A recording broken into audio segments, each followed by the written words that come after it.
సమస్యలు లేని జీవితం అంటూ ఉండదు. ప్రతి ఒక్కరి జీవితంలో ఏదో ఒక సమస్య ఉంటుంది. మీ సమస్యలన్నింటినీ తొలగించే ఓం శ్రీ కనకదుర్గా జ్యోతిష్యాలయం. విద్యా, ఉద్యోగం, ఆర్థిక, కుటుంబ సమస్యలు, ప్రేమ, పెళ్లి సమస్యలు, వ్యాపార సమస్యలు, ఇలా ఏ సమస్యకైనా పరిష్కారము అనేది చెప్పబడును.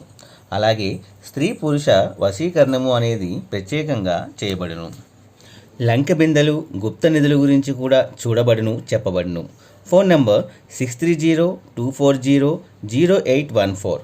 మరియు ఏ ఇతర సమస్యలకైనా సరే శక్తి పూజలు చేసి పరిష్కారము అనేది చూపబడును. యంత్రాలు ఇవ్వబడను. మీరు ఎక్కడెక్కడో జ్యోతిష్యం చూపించుకొని నిరాశ చెంది ఉన్నారా? అయితే ఒక్కసారి గురువు గారికి కాల్ చేయండి. Phone number 6302400814. జై Varahi Mata. Welcome to my channel. అమ్మవారి అనుగ్రహం ఉన్నవారు మాత్రమే ఈ కథను వినగలరండి. ఇక ఆ కథ ఏమిటో ఈరోజు చూద్దామండి. ముందుగా అందరికీ నమస్కారం. ఈ వీడియో చూసే ముందు ఒక లైక్ చేయండి.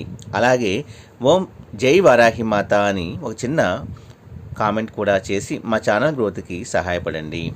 ఒకసారి శివపార్వతులు ఆకాశ మార్గంలో కాశీ నగరానికి వెళ్తున్నారు. వారికి గంగా నదిలో అనేక మంది యాత్రికులు స్నానాలు చేస్తూ ఉండడం కనిపించింది. అది చూసి పార్వతీదేవి శివుడితో ఇలా అంది, స్వామి, ఇంతమంది గంగలో స్నానాలు చేస్తున్నారు కదా, నిజంగానే వారి పాపాలు తొలగిపోతాయా?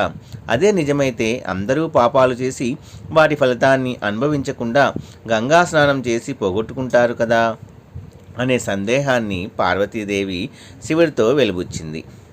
ఈశ్వరుడు చిరునవ్వుతో, దేవి, ఇప్పుడు నేను ఒకటి చెబుతాను, నువ్వు ఆ విధంగా చెయ్యి, అప్పుడు నీ ప్రశ్నకు సమాధానము అనేది దొరుకుతుంది అంటూ ఆమె ఏమి చేయాలో చెప్పాడు. ఆ ప్రకారం పార్వతీదేవి పండు ముత్తైదు రూపం ధరించి గంగలో మునిగిపోతున్న ఒక వృద్ధుణ్ణి చూపిస్తూ, దయచేసి నా భర్తను కాపాడండి అంటూ కేకలు వేయసాగింది.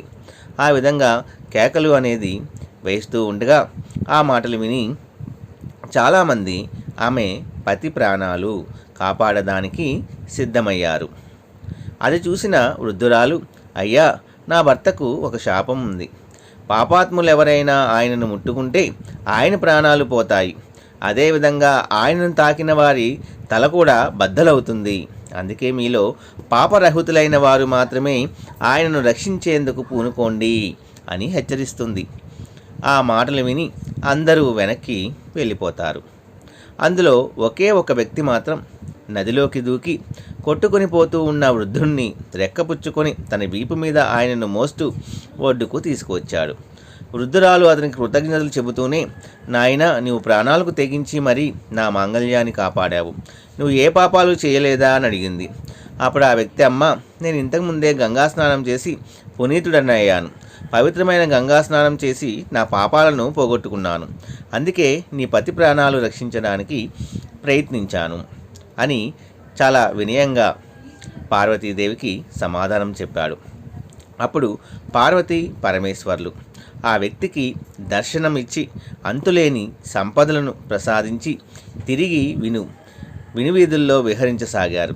అప్పుడు పరమేశ్వరుడు, చూసావా దేవి, విశ్వాసము అనేది ఉంటే గంగ తప్పకుండా వారి పాపాలను ప్రక్షాళన చేస్తుంది అని అన్నాడు పరమేశ్వరుడు. అర్థమైందన్నట్లుగా పార్వతీదేవి ఒక చిరునవ్వుతో తల పంకించింది. పని చేస్తుందా లేదా అన్న అనుమానంతో వేసుకుంటే ఔషధం కూడా పని చేయకుండానే ఉంటుంది. నమ్మకంతో ఉంటే ఏ పనైనా మనము సాధించగలము అనేది ఈరోజు మనకి అమ్మవారు చెప్పేటటువంటి చాలా చక్కటి సందేశం అండి. మీరు నా మీద నమ్మకం ఉండి నన్ను ధ్యానిస్తూ మీరు ఒక పని తలపెడితే ఆ పనిని త్రికరణ శుద్ధిగా మీరు చేస్తూ వెళ్ళండి. దాంట్లో నీకు ఏది దక్కాలో, నీ తలరాతలో ఏది రాసి ఉందో అది నేను తప్పకుండా మీకు కలిగేలాగా చేస్తాను. ఆ పని అనేది ఫలించింది అంటే తప్పకుండా నీకు మంచి రోజులు అనేవి రాబోతున్నాయని, ఫలించలేదు అంటే ఆ పని వల్ల నీకు ఏమీ కూడా జరగదని అర్థము. ఏదైనా సరే నమ్మకంతో ఉండి ముందడుగు వేస్తే ఆ పని కాకపోతే ఇంకొక పని నువ్వు చేజిక్కించుకొని ముందడుగు వేస్తూ విజయము అనేది సాధించగలుగుతావు. ఏదైనా సరే నమ్మకము అనేది ముఖ్యము. ఆ నమ్మకము లేని నాడు నువ్వు ఏ పని చేసినా కూడా అది వృధా ప్రయాసగానే మిగులుతుంది అని చాలా చక్కటి సందేశాన్ని ఈరోజు మనందరి కోసం అందించారండి. ఈ వీడియో కూడా మీ అందరికీ నచ్చింది అనుకుంటున్నాను ఫ్రెండ్స్. నచ్చితే ఒక చిన్న లైక్ ఇచ్చి సపోర్ట్ చేయండి. అలాగే 10 మంది మిత్రులకు కూడా షేర్ చేయండి. చేయండి. రేపు ఒక మంచి వీడియోతో మళ్ళీ మనందరం కలుసుకుందాము. అప్పటి వరకు సెలవు. సర్వే జన సుఖినో భవంతు. జై వారాహి మాతా.